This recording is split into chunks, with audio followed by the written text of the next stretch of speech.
Assalamualaikum warahmatullahi wabarakatuh.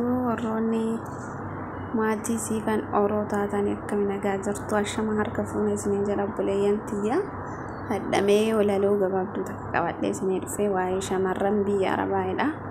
Waa'ee makeenna inshallah na wajjin turaa isiniin jedha. Viidiyoo kana hoo jaalattan like, share, subscribe gochuun na jajjabeessa. Yaada keessanillee jala naa kaa'aa isiniin jedha gadhumaa daawwadha. Shamarran biyya arabaa jedha mata dureeni.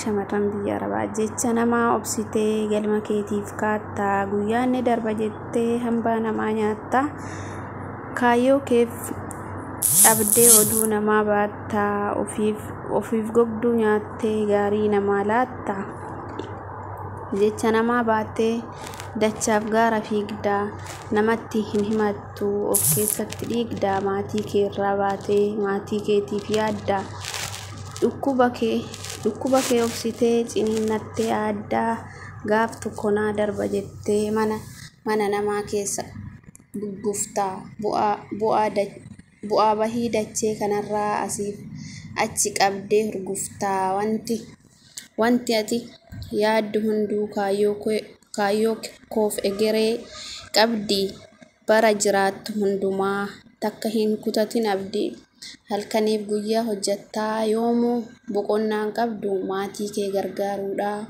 kan ati dacheef gaara labdu jecha namaa dandeessee kaayyoo keef kuftee kaataa namni waa'ee namaa hin beekne hiika hin taane siif laata.